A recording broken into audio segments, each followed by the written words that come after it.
Hello നമസ്കാരം, രഞ്ജിത്ത്. ഇന്ന് നമ്മൾ പറയാൻ പോകുന്നത് ഒരിക്കലും നിങ്ങൾ ചെയ്യാൻ പാടില്ലാത്ത 3 ബിസിനസ്സുകളെ കുറിച്ചാണ്. പലപ്പോഴും ചെയ്യേണ്ട ബിസിനസ്സുകളെ കുറിച്ച് പറയുമ്പോൾ ചെയ്യാൻ പാടില്ലാത്ത ചില തരത്തിലുള്ള ബിസിനസ്സുകളുണ്ട്. അല്ലെങ്കിൽ സ്പെസിഫിക് ആയിട്ടുള്ള ബിസിനസ്സുകൾ എന്നല്ല, ഇത്തരത്തിൽ വരുന്ന ബിസിനസ്സുകളൊന്നും തന്നെ ചെയ്യാൻ പാടില്ല എന്നുള്ളതാണ് എൻ്റെ അഭിപ്രായം. ഏറ്റവും ആദ്യത്തെ ഇമോഷണലി ഡ്രിവൺ ആയിട്ട് നമ്മൾ ചെന്നുപെടുന്ന ബിസിനസ്സുകൾ, പെർട്ടിക്കുലർലി ഇമോഷണലി ഡ്രിവൺ ആയിട്ട് ചില പാർട്ട്ണർഷിപ്പുകൾ ഉണ്ടാക്കി ബിസിനസ്സുകൾ ചെയ്യാനായിട്ട് പലപ്പോഴും തയ്യാറാവും. പലപ്പോഴും ഒരു സുഹൃത്ത് സംഗമത്തിൻ്റെ ഇടയിൽ പെട്ടെന്ന് പഴയ ഓർമ്മകൾ, നൊസ്റ്റാൾജിയ ഓർമ്മ വരികയും കുറേ സുഹൃത്തുക്കൾ കൂടി ഒരു ബിസിനസ് തുടങ്ങാൻ പെട്ടെന്ന് ആ ഒരു നിമിഷത്തെ ഒരു ഇമോഷൻ്റെ പുറത്ത് തീരുമാനിക്കുകയും ചെയ്യുന്നു. അങ്ങനെ ഒരു 10 പഴയ സുഹൃത്തുക്കൾ കൂടി അല്ലെങ്കിൽ ഒരുമിച്ച് പഠിച്ച സുഹൃത്തുക്കൾ കൂടി ബിസിനസ് തുടങ്ങാമെന്ന് തീരുമാനിക്കുന്നു.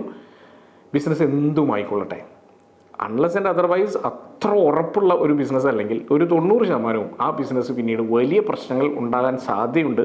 മാത്രമല്ല ആ ഫ്രണ്ട്ഷിപ്പ് തന്നെ ഇല്ലാതാവാനുള്ള സാധ്യതയുണ്ട്. അപ്പോൾ അതുകൊണ്ട് ഇമോഷണലി ഡ്രിവൺ ആയിട്ട് ബിസിനസ് ഡിസിഷൻസ് എടുക്കാതിരിക്കുക. ഏത് ബിസിനസ്സിലേക്കാണെങ്കിലും ഇമോഷണലി ഡ്രിവൺ ആയിട്ടുള്ള പാർട്ട്ണർഷിപ്പുകൾ ഉണ്ടാക്കി പോകാതിരിക്കുക. അപ്പം ഏറ്റവും ആദ്യത്തെ പോയിന്റ് എന്ന് പറയുന്നത് ഇമോഷണലി ഡ്രിവൺ ആയിട്ടുള്ള പാർട്ട്ണർഷിപ്പ് ബിസിനസ്സുകളിൽ ഒരിക്കലും ചെന്ന് ചാടാതിരിക്കുക എന്നുള്ളത് തന്നെയാണ്. രണ്ടാമത്തെ തരത്തിലുള്ള ബിസിനസ്സുകൾ ഈ ഹൈപ്പ് ക്രിയേറ്റഡ് ആവുന്ന ബിസിനസ്സുകളുണ്ട്. ചിലപ്പോൾ 1-2 ദിവസം കൊണ്ട് ഏതെങ്കിലും ഒരു പെർട്ടിക്കുലർ പ്രൊഡക്റ്റൊക്കെ ഭയങ്കര ഹൈപ്പിലേക്ക് വരുന്നത് കാണാം. ഇത് കാണുമ്പോൾ നമ്മൾ ചാടിക്കയറി ഈ ബിസിനസ്സിലേക്ക് അങ്ങ് ഇറങ്ങാമെന്ന് വിചാരിക്കും. ഇപ്പോൾ ഏതെങ്കിലും ഒരു സീസണലായിട്ടുള്ളൊരു സാധനമായിരിക്കും, ആ സീസണിൽ അത് ഭയങ്കര ഹിറ്റായിരിക്കും. പക്ഷെ അത് കഴിഞ്ഞാൽ പിന്നെ മഷിയിട്ട് നോക്കിയാൽ പോലും ആ പ്രൊഡക്റ്റിനെ നമുക്ക് കാണാനും പറ്റില്ല. അത് കാരണം എന്താ വെച്ചാൽ ഈ ഹൈപ്പാണ് ആക്ച്വലി കൺസ്യൂമേഴ്സിൽ ഒരു ക്യൂരിയോസിറ്റി ക്രിയേറ്റ് ചെയ്യുന്നത്.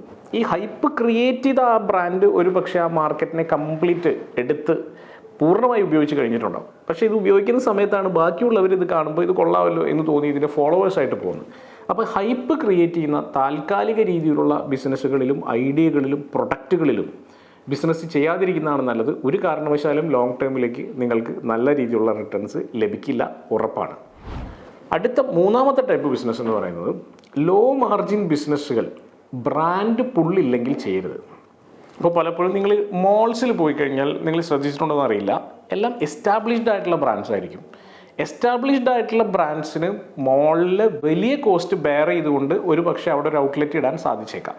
എന്നാൽ മോളിൽ വലിയ റെൻറ്റും മറ്റുള്ള കോസ്റ്റുകളും ഒക്കെ വെച്ചുകൊണ്ട് ഒരു എസ്റ്റാബ്ലിഷ്ഡ് അല്ലാത്ത ബ്രാൻഡ് ഔട്ട്ലെറ്റ് ഇട്ടാൽ അവർക്കത് ബ്രേക്ക് ഈവൺ ആവാനുള്ള സാധ്യത വളരെ കുറവാണ്. അല്ലെങ്കിൽ നമുക്ക് അത്രയും സ്ട്രോങ് ആയിട്ടുള്ള ലോങ് ടേം മാർക്കറ്റിംഗ് സ്ട്രാറ്റജി ഉണ്ടാവണം. അപ്പം വളരെ ലോ ആയിട്ടുള്ള മാർജിനുള്ള പ്രൊഡക്റ്റുകൾ വിൽക്കേണ്ട രീതി, ബിസിനസ് മോഡൽ വളരെ കൃത്യമായിരിക്കണം. ലോ മാർജിൻ പ്രൊഡക്റ്റുകളിലേക്കും സർവീസുകളിലേക്കും ഇറങ്ങുമ്പോൾ ഒരു കാര്യം കൃത്യമായി മനസ്സിലാക്കുക, അതിന് നമുക്ക് പറ്റുന്ന തരത്തിൽ ഫൈനാൻഷ്യലി വയബിൾ ആവുന്ന തരത്തിലുള്ളൊരു ബിസിനസ് മോഡൽ ഉണ്ടാക്കാതെ ഒരു കാരണവശാലും അതിലേക്ക് ഇറങ്ങരുത്. ഈ 3 കാര്യങ്ങളും ഞാൻ സ്ഥിരമായി കാണുന്ന പ്രശ്നങ്ങളാണ്. പലരും ഇത്തരം കാര്യങ്ങൾ കൺസിഡർ പോലും ചെയ്യാതെയാണ് ബിസിനസ്സിലേക്ക് ഇറങ്ങുന്നത്. ഇതുകൊണ്ട് വലിയ തിരിച്ചടികൾ സംഭവിക്കാറുണ്ട്. അതുകൊണ്ട് തന്നെ ദയവ് ചെയ്ത് ഈ 3 സിറ്റുവേഷൻസ്, ഇനിയും ഒരുപാട് സിറ്റുവേഷൻസ് ഉണ്ട്, ഈ 3 സിറ്റുവേഷൻസ് ഞാനിപ്പോൾ പറഞ്ഞു എന്ന് മാത്രമേ ഉള്ളൂ, വളരെ ഇമ്പോർട്ടൻ്റ് ആണ്. ശ്രദ്ധിക്കുക, ഇത്തരത്തിലുള്ള ബിസിനസ്സിലേക്ക് ഒരു കാരണവശാലും ഇറങ്ങരുത്.